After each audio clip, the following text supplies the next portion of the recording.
Magandang gabi, magandang umaga 'no, kung nasang panig tayo ng mundo. Ayan, sana po ay nasa maayos kayong kalagayan sa pagpapanood ng bagong video natin ito. Ngayong araw na 'to ha, today is Wednesday po, ayan. Ano ba ngayon? 8? 8 na 'no? Tama po, April 8 po ngayon at bukas ay holiday na naman. Ayan, pahinga na naman. Para sa mga ilan sa atin ha. Okay, so ang reading natin ngayon ay kukuha tayo ng mga letra dito sa ating mahiwagang bowl. At kung ano yung mga letra na yun, kung ito ay nasa inyong pangalan, ulitin ko ha, buong pangalan po pwedeng nasa inyong name, middle name at last name ha, ang mga letra na yun. Ibig sabihin po para sa inyo ang rito ngayong gabing ito ha, or kung umaga man inyo or kung anong oras ha. So ito ang pisa natin ng mara. Teka tayo ng madami-dami. Ayan. Bumuka na ako ng madami-dami dito. Ayan. So, ulitin ko ha, ang reading na ito ay sa iyo kung ang letrang ito or mga letrang ito ay nasa pangalan mo. Kahit isang letra lang. O, diba? Kahit isang letra lang po. O pwedeng sa inyo ang reading na to. Pero kung makaka-resonate pa rin ha. So, depende. O, eto na. Kumuha ako ng mga letra. Itong akin napili. O, ayan. Hindi ko pinili kasi dinukot ko lang. May letter E. Ayan ha. Ulitin ko. May letter E. Dito nga. Ayan. So, merong letter K. Okay po ha. May letter K. May letter P sa pangalan. Merong letter R. May letter R ha. Kung ikaw ay si Rosalinda, Rosalie. So, ngayong gabi, para sa inyo ang reading na ito. Meron tayo ditong Lee. Ayan ha. Para sa dog, ayan. Pwede ring Delia. Delia ang pangalan. At meron tayong A. Atasha, Andrea. Basta kahit nasaan siya, kung nasa apelyido mo, diba? Meron letter S. Meron tayong letter B. Kung ikaw si Brenda, Bea, sabihin para sa itong reading ha. At syempre, meron tayong letter G. G. Kung ikaw si Gemma, Jillian, meron tayong letter O. Yan ha. Pwede ikaw si Oscar, o kung ano man ha. Basta kung merong nung letter dyan ha, sa inyong pangalan, nasa apelyido man, nasa middle name mo man, o nasa tunay mong pangalan, diba? Sa una mong pangalan, o kayo, nasa iyo ang reading na to, ibig sabihin pa nyo. Ayan, itabi natin para nakikita ninyo.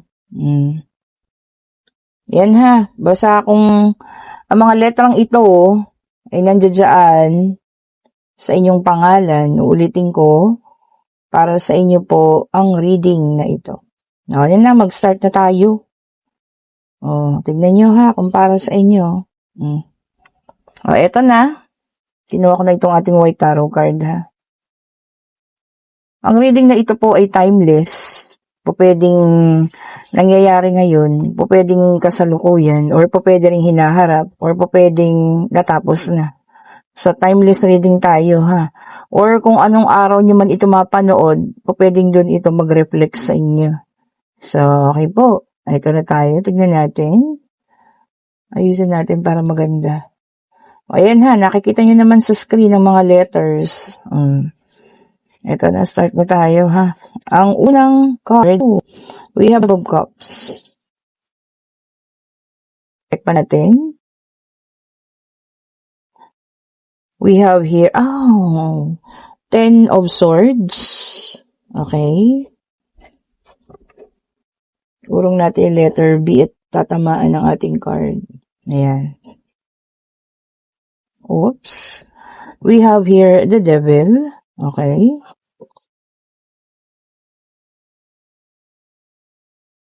Ito na. We have here the Knight of Swords. Ayan ha. So, kompleto na yung unang 4. Tignan natin yung pangalawang layer, no? Kita nyo pa naman ang mga letra, no? Ayan ha. We have here the 10 of Pentacles. Meron din tayo ritong Page of Wands. Okay po.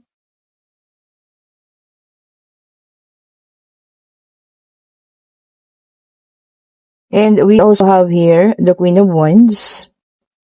O, ayan ha. Ito, talagang ano siya, no? No specification, ding lalaki, ding bae po ha. Ding LGBT, kung tayong depressed. So, ayan, kompleto na para sa ating first 4 spread card reading. So, dito sa card, merong kalungkutan. Okay po, hindi ako siguradong ito ay dulot ng mga nakaraan or nakalipas na or kalungkutan na dala ng paglisan ng isang tao, no, na mahal ninyo sa buhay or ito kasi symbolize din ng anong tawag dito, pagluluksa. So, merong 5 of Cups. So, kung para ito sa inyo or kung nangyayari na ito sa pamilya nyo ngayon, ano, kalungkutan. May paparating, pwede rin ito po ay nandito na or kung ano man ha.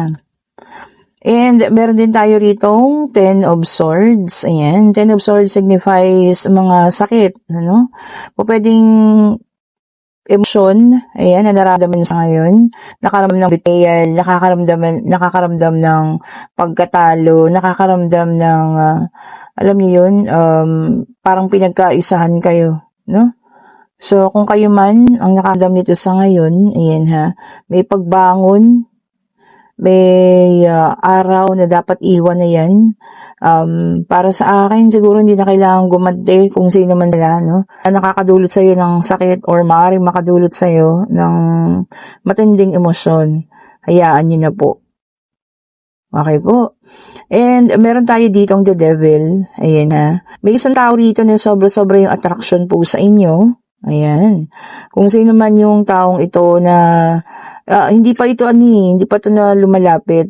Wala pa to sa pakiramdam na gusto niyang magpakilala or ano po ha. Basta yung attraction, sobra-sobra po ha. Grabe yung attraction niya sa'yo. Parang lahat ng galaw mo, pinag-aaralan niya. Gusto kanyang makilalang mabuti pa. No? Ayan, so the devil yun ha. Signifies ng sobra-sobra yung attraction ng taong ito sa inyo. Okay lang kung attraction lang na paghanga, ano. Pero kung yung iba na, yung talagang, alam mo yan, parang na-obsess na, medyo kilalanin po ha. At syempre, kailangan din natin mag-ingat. Kasi hindi natin alam kung anong nasa isip ng taong iyon. Di ba? And we have here the Empress. Ito, pwedeng may magbubuntis or buntis na. So, kung sino man yung medyo sumasama ang pakiramdam sa ngayon, ayan ha, mga letra ninyo dyan. Maaring ikaw po ay magbubuntis na or maaring buntis na. So, kung ano man, syempre kailangan magpa-check up at talagaan din, ano. Lalo na, syempre buhay ang inyong dinadala ha. So, the Empress signifies also pregnancy. Okay po, so kung sino man ito sa inyo ha. And we have here the Queen of Wands. So, ayan ha. Sipag. Yung iba sa inyo, siguro, tawag dito bukas, pagpapaliban ang holiday at mas gusto rin pang magtrabaho. O, ayan. Holiday kasi bukas, pagitna naman, Huwebes. O, baka yung iba sa inyo nang iisipin pagtatrabaho.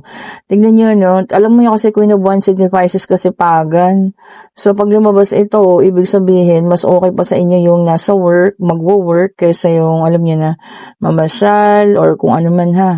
Anyway, syempre kailangan din naman natin ng break time, pero kasi siguro ang isip ng ating Queen of Wands, katatapos lang naman ng bakasyon, kaya okay lang. O, diba? Okay lang na work mode muna siya. Page of Wands, okay, pag-travel. For some of you, no, may hinihintay na pag-travel.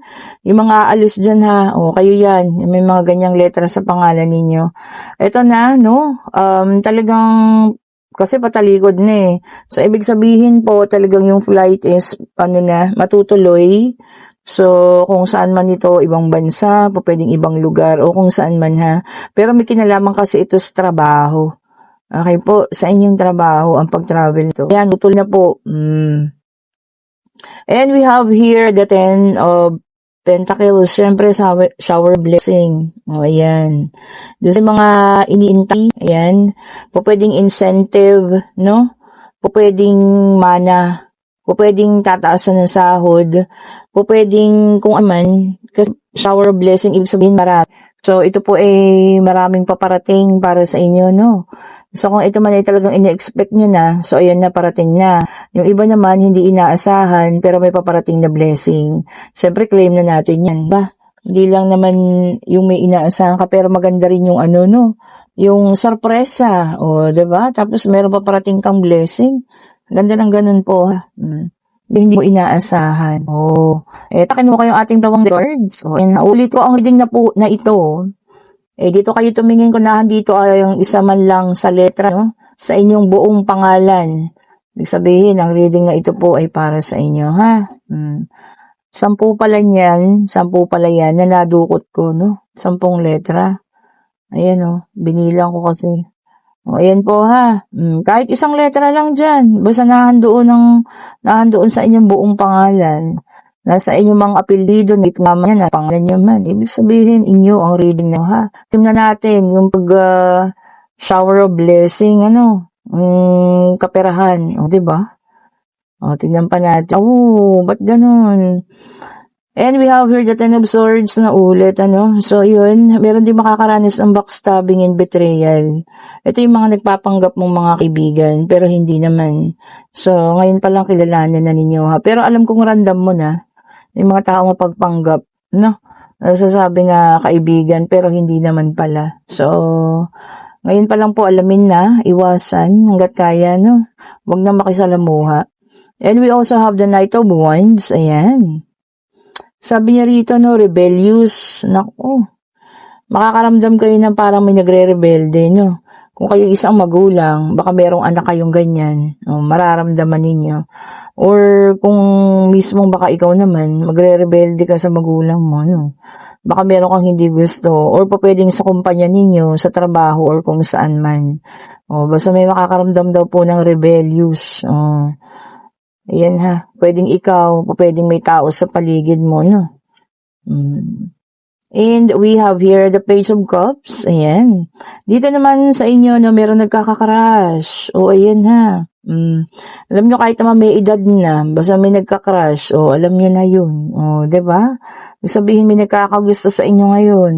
Nagagandahan, nababaitan, gustong-gustong iyong pag-uugali. Diba? Kung sino man yan, maaaring magpakilala. Crush na crush ka daw po. And we have here the Queen of Cups. Ayan. Yung iba naman sa inyo ay parang yung may pagka-psychic, kumaga naiisip, Naiisip kung ano yung mga susunod na pangyayari. Hindi lang basta manghuhula, Kasi kagaya namin is mga reader. Iba yung psychic. Ibig sabihin nun, talagang nakikita mo. Hindi man sa panaginip, O kung saan man na foresight mo kung ano yung susunod na mangyari. Malakas ang intuition din, diba? Parang ganun. And we have here the Five of Cups na ulit, talagang sadness. For some of you, nakakaramdam ng kalungkutan or makakaramdam. Pwedeng ito po ay heartbreak or pagbe-break yung dalawa, Or ang tawag dito, paghihiwalayan. O kung sino man, ha. Siyempre, hindi mo naman yun ginusto. Wala namang may gusto nun, Pero kailangan din tanggapin. And we hear the Tower, may dalang number 16.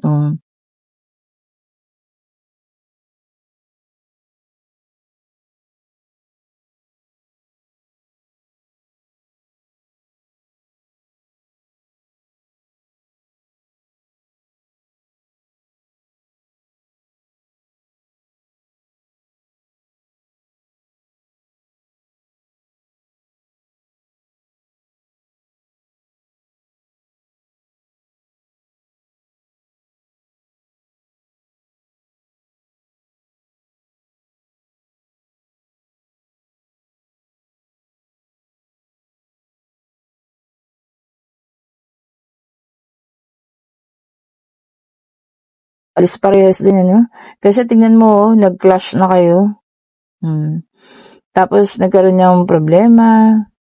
Diba? Confusion, Pagkalito, ayan, meron ding abuse.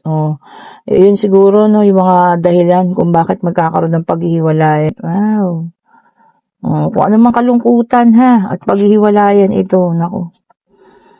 Ito talaga, pang ilan na siya, Sabi niya rito, this is a 5 of Pentacles. Ayan,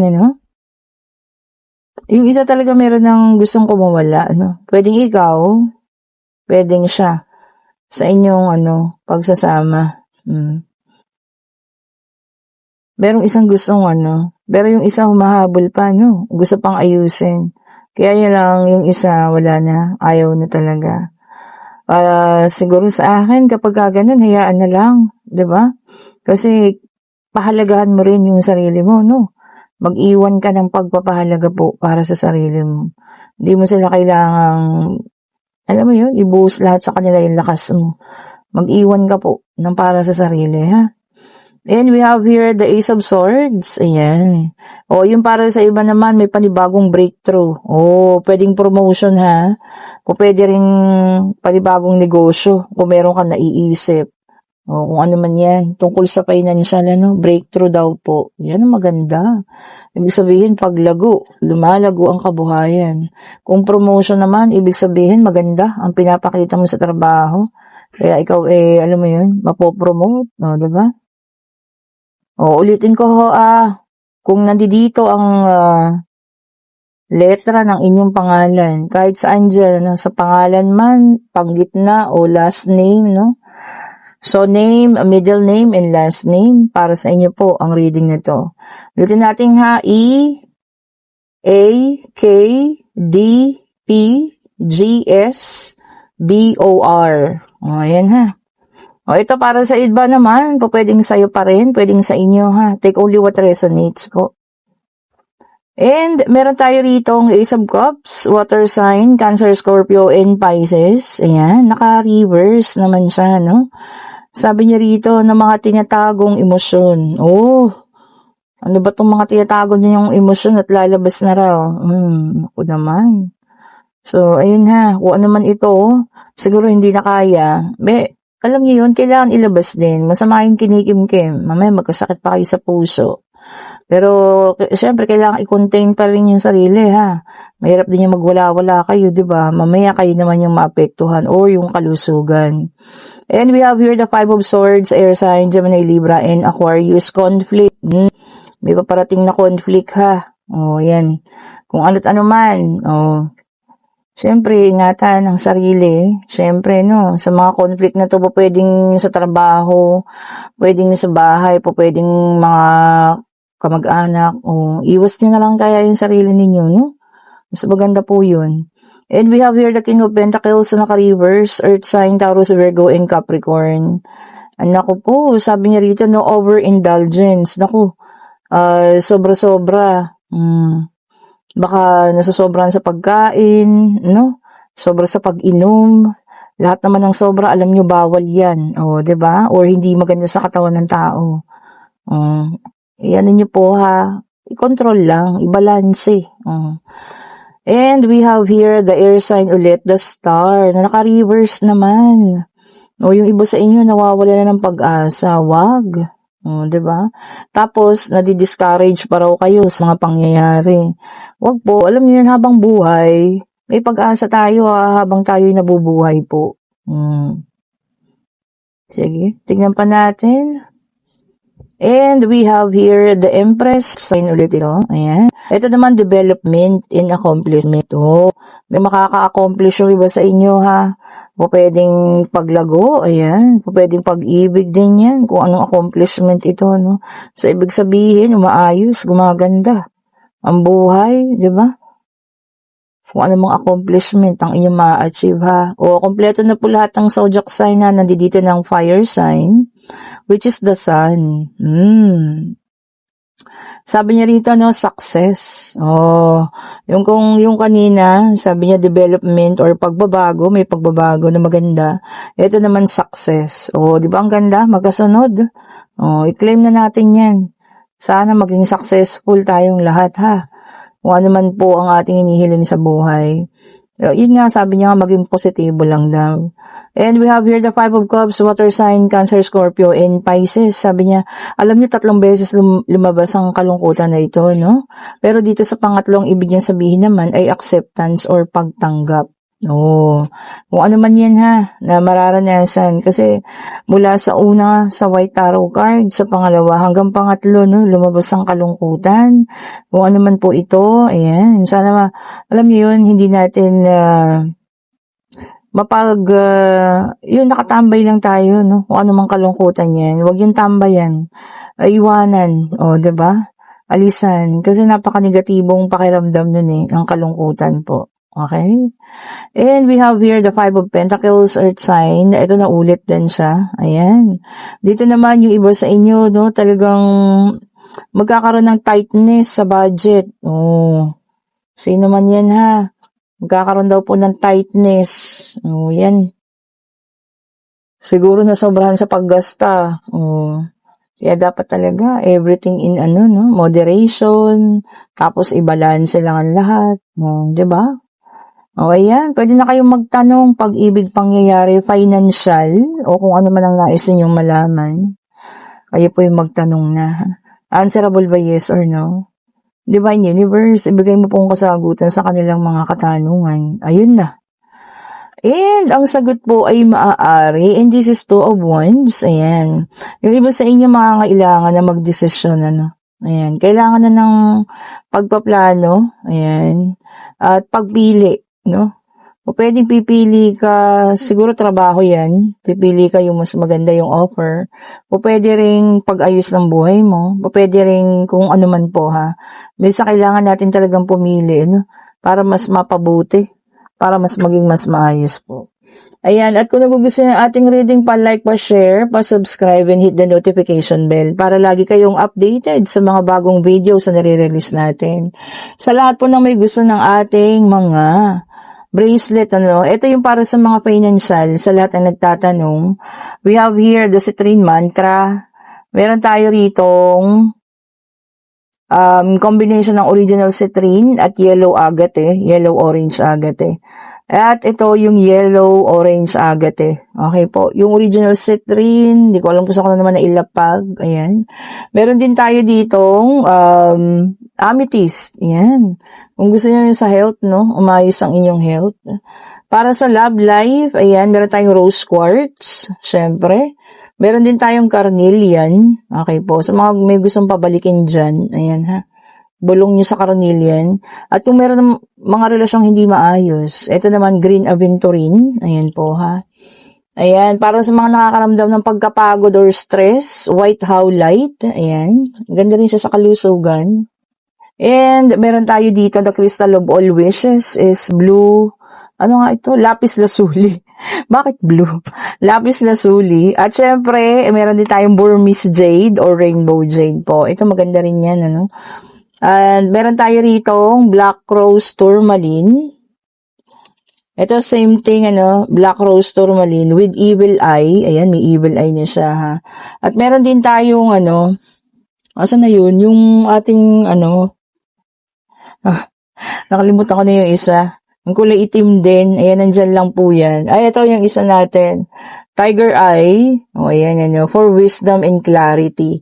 O, pang patalino yan ha. Di ba pang patalino, Para yung madagdagan lang yung wisdom natin at pagiging wise natin. O, ayan po. Pumili na kayo kung anong gusto ninyo. Mag-chat na kayo now na. At sa lahat po na may gusto mo ng ating private reading on Friday, mag-chat na kayo ha. Para, alam niyo, mabigyan ko na kayo ng oras sapagkat malapit na namang mapuno ang ating schedule sa Friday. Thank you so much po for watching. Have a great evening po sa lahat. Stay safe po.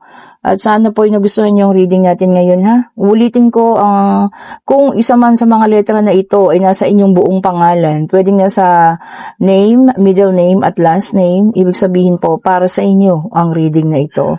Pero ulitin natin, take only what resonates pa rin po ha. Thank you so much po for watching ulit. Bye-bye po sa inyo.